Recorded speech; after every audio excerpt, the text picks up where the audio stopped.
Awal cerita kita diperlihatkan dua orang insan manusia yang sedang melakukan mantap-mantap dan sesuatu pun terjadi.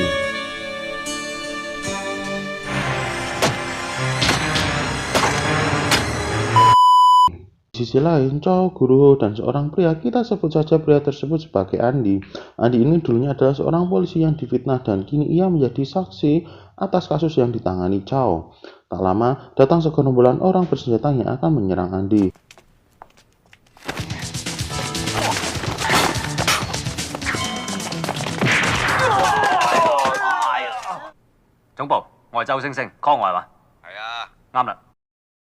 Chow pun ditelepon atasannya untuk datang ke TKP pembunuhan di awal scan ini. Di sana ia bertemu dengan guru kimianya sewaktu penyamaran di sekolah yang pertama dan juga Inspektur Lai. Dia adalah atasan Chow. Kasus ini adalah kasus pembunuhan dan korbannya adalah orang kaya yang kebetulan wajahnya sangat mirip dengan Chow. Oleh karena itu, Chow diberi tugas menyamar menjadi mata-mata untuk menangani kasus tersebut.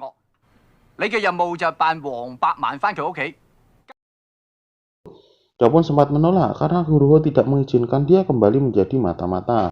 Suatu ketika Chow menghilangkan barang bukti, dan menghilangkan barang bukti merupakan tindak kejahatan. Konsekuensinya, jika Chow menolak, dia akan dikembalikan lagi menjadi polisi lalu lintas.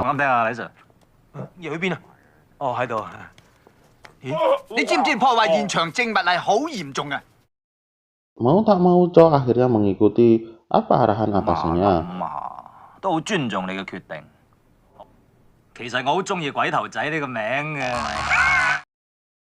Misinya, dia akan menyamar menjadi Tuan Wong untuk mengawasi istrinya Judy Wong dan sahabatnya Taylor Lam. Karena mereka dicurigai sebagai dalang pembunuhan Tuan Wong. Dengan segala cara, Chow mencoba untuk tetap tidak menjadi mata-mata.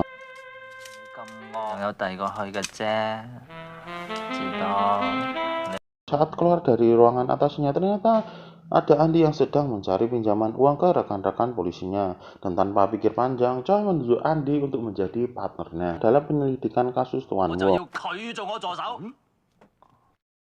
Sorenya, Chow yang sedang menonton bioskop bersama Guru, ia mencoba menjelaskan tentang tugasnya yang kembali akan menjadi mata-mata. Guru tampak sangat kecewa dan ia juga mengancam akan pergi dengan cowok lain. Parahnya, dia juga mengancam akan menghabisi Chow dengan cara mengikat ia di ranjang lalu menusuknya. Tak mau kejadian itu terjadi, Chow menggergaji ranjangnya, sehingga ketika dia diikat, dia bisa melepaskan diri. Chow pun mendapat hukuman dari Guru Ho seperti menulis dengan kaki dan juga makan dengan kaki. Wah, 好嘢喎，真係用腳係咁叻，咁用腳食麵啊笨。喂， Keesokan harinya, Judy mendapat telepon dari kantor polisi bahwa suaminya sudah ketemu dan disuruh untuk menjemputnya. Sesampainya di sana, ia disambut oleh Andi dan Inspektur Lai bersama rekan-rekannya. Ia mengatakan dia ditemukan dengan luka di kepala, kemungkinan dia adalah korban perampokan, dan juga kemungkinan dia akan kehilangan ingatan. Tak lama, Chow muncul. Awalnya Judy tidak mempercayainya, dan atas desakan dari Andi, Judy pun akhirnya membawa Chow pulang karena Chow berakting terkena amnesia. Dia jadi tidak ingat apapun.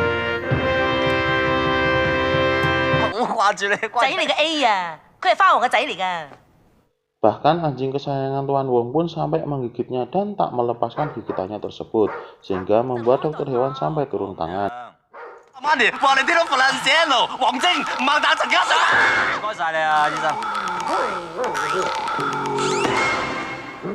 Sampai di kamar mereka, Chow pun terheran-heran dengan tingkah laku Tuan Wong. Judy kembali menelepon Inspektur Lai. Dia curiga dengan Chow karena selalu tidak kenal dengan siapapun. Dia juga mau mandi, padahal dulu Tuan Wong hanya mandi setahun 4 kali. 你幫我揾個老公咧，唔係我老公嚟㗎，乖乖地去沖涼喎。佢一年啊，即係沖4次涼㗎咋。 Inspektur Lai tetap coba untuk meyakinkan Judy, sampai akhirnya Judy datang ke kantor polisi untuk menemui Inspektur Chen karena dia kurang mempercayai Inspektur Lai. Dan ternyata Inspektur Lai sudah berada di bawah meja Inspektur Chen. Mau tak mau, Inspektur Chen mendukung apa yang diperbuat Inspektur Lai, walaupun sempat terjadi perdebatan. 你真係得嘅，不目無法紀啊！哇！你咁大捉我死啊！哎呀！ Malam harinya, Andy diam-diam masuk ke tempat Tuan Wong untuk menemui Chow. Dia memberikan sebuah pistol untuk alat pelindung diri Chow. Tak lama, Judy pun datang dan 成任務，唯有發揮我玉樹臨風嘅威力，一於施展眉目傳情大法。發揮自己風華絕代嘅魅力，撕開佢嘅假面具。 Chow dan Judy sama-sama menunjukkan personanya supaya mereka tahu siapa Chow dan siapa Judy yang sesungguhnya. Di saat mereka sedang berada di dalam suasana romantis, Andy menunjukkan foto Guru Ho sehingga membuat Chow tersadar.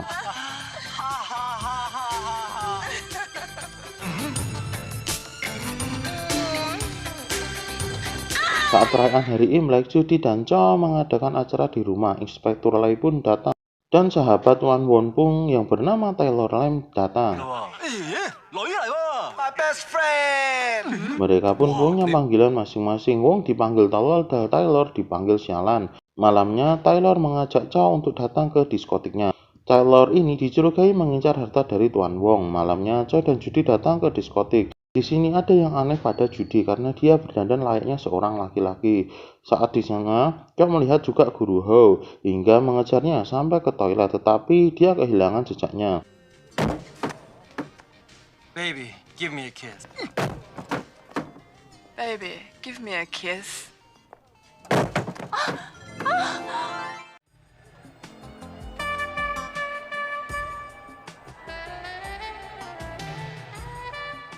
Sampai akhirnya dia melihat Guru Ho sedang bersensa dengan Judy. Chow pun di sana juga bertemu gadis muda pengurus perusahaan Tuan Wong bernama Chen. 喂，文靜，等我嚟介紹下，佢係我公司最幫。 Saat sampai di rumah, dia mengingat kenangan dulu bersama suaminya. Dia menyuruh Chow untuk bermain sebagai anak sekolah. Kejadian romantis pun terjadi saat Judy dan Chow akan bermantap-mantap. Tiba-tiba ternyata Judy mulai nyaman dengan Chow sampai-sampai dia bisa tidur di pelukan Chow. Saat Judy tertidur, Chow pun memanfaatkan kesempatan ini untuk pergi ke tempat Guru Ho. Dia penasaran dengan siapa Guru Ho berkencan. Dia melihat seorang yang memakai jas dan kaos kaki belang-belang, dan ciri ini ia gunakan untuk mencari siapa yang mendekati Guru Ho di pagi harinya. Tak lama, Guru Ho datang dan menyuruh Chow untuk masuk ke dalam. Ternyata Andy pun datang. Kebetulan juga Chow ingin mengajaknya ke rumah Tuan Wong, karena Taylor mengajaknya bermain poker. 班友今晚話要嚟我度賭啤，我先可以查到線索。 Permainan pun dimulai. Chow yang saat itu hanya memegang uang receh mencoba meminjam ke kantornya, tetapi uang itu pun akhirnya raib karena dia kalah. Saat Chow mencoba meminjam kembali ke kantornya, dia bertemu dengan Mr. Hung. Dia adalah Master Judi. 嚇！賭聖嘅黑星紅爺。 Ini kesempatan Chow untuk meminta diajari trik bermain poker. Tak lama, Chow pun datang dengan gaya yang begitu elegan.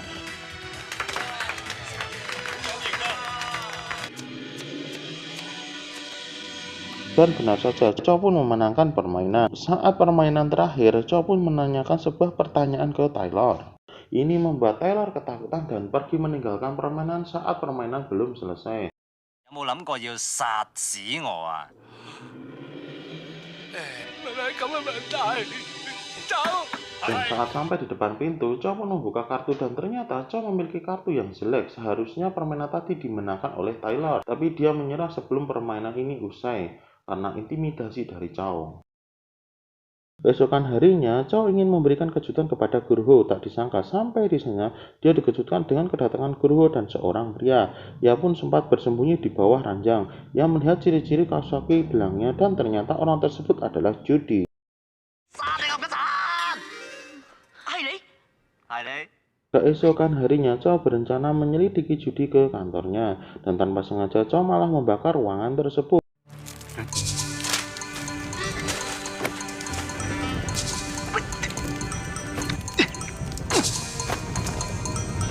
Saat Chow akan menelepon pemadam kebakaran, ia malah mendengar percakapan yang dilakukan Judy dan Taylor. Yang intinya, Taylor berencana memeras Judy karena dia memiliki foto skandal.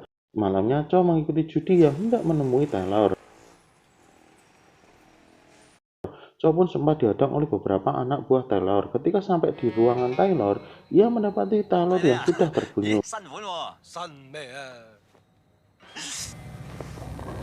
Di saat itu pula ia mendapati Judy yang akan menaiki lift untuk turun, tetapi Chow kehilangan jejaknya.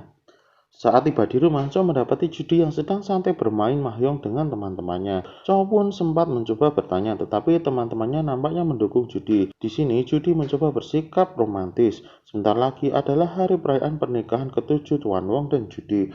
Dan Judy berencana mengadakan pesta besar.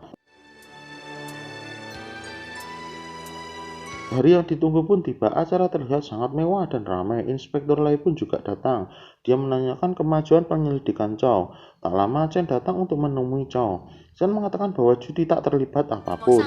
我有啲嘢想同你講， Judy 做咩？ 唔關佢事噶，真係咩都唔關佢事噶。 Chow pun tidak mengerti apa yang dimaksudkan Chen. Tiba-tiba Judy datang dan mengajak Chow menari. Sebenarnya Judy sudah mengetahui kalau Tuan Wong yang bersama dia sekarang adalah palsu. Judy menceritakan kenangan masa lalunya bersama Tuan Wong. Dan alasan Judy ingin menjadi seorang pria adalah untuk bisa bersaing dengan Tuan Wong. Tapi semenjak kedatangan Chow di hidupnya, Judy kembali menjadi wanita seutuhnya. Dan meminta pada kesempatan kali ini untuk menjadi suaminya seutuhnya. 我只係要佢今晚。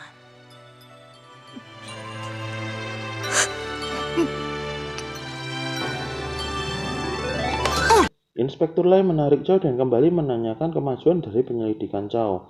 Chow mencurigai Judy pelakunya karena saat terjadi pembunuhan Taylor, ia berada di TKP. Saat Chow akan kembali menyelidiki dia didatangi oleh Taylor yang membuat Chow ketakutan. Ternyata dia adalah Andy yang memakai topeng wajah Taylor. Tujuannya adalah membuat pingsan pembunuh Taylor. Chow pun segera menyuruh Andy untuk ke kamarnya Judy supaya ia pingsan. Ternyata anak buah Taylor tidak terima bosnya dibunuh. Mereka berencana membunuh Chow dan Judy. Dan tiba-tiba di ruangan atas ada seorang yang membawa panah dan membunuh orang-orang Taylor yang akan mencelakai Chow.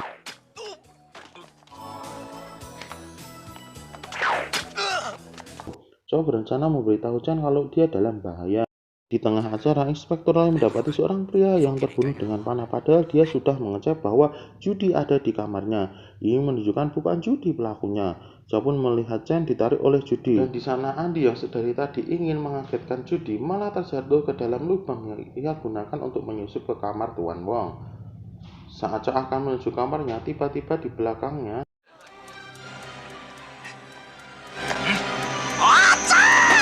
我執到件空氣，啱想攞上嚟俾你睇啊，唔使咁重手係嘛？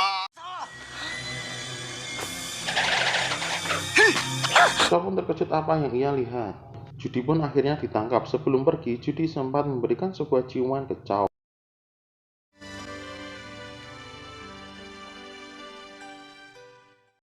Selesainya misi dari pembunuhan Tuan Wong, Chow dan Guru Ho ingin merayakan keberhasilan Chow.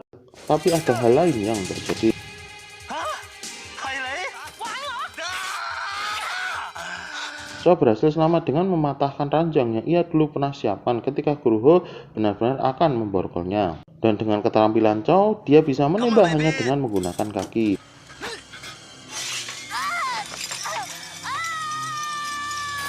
Keesokan harinya, Inspektur Lai menjelaskan bahwa tersangka utamanya adalah Chen. Ternyata skandal yang dimaksud oleh Taylor adalah hubungan Judy dan Chen. Chen akan membunuh semua orang yang mencintai Judy. Dan ternyata Andy kembali menjadi polisi karena ia memang tidak bersalah. Saat itu Chow keluar gedung dan dia dikagetkan dengan kemunculan Judy yang memakai seragam sekolah dan mengajak Chow untuk ikut dengannya.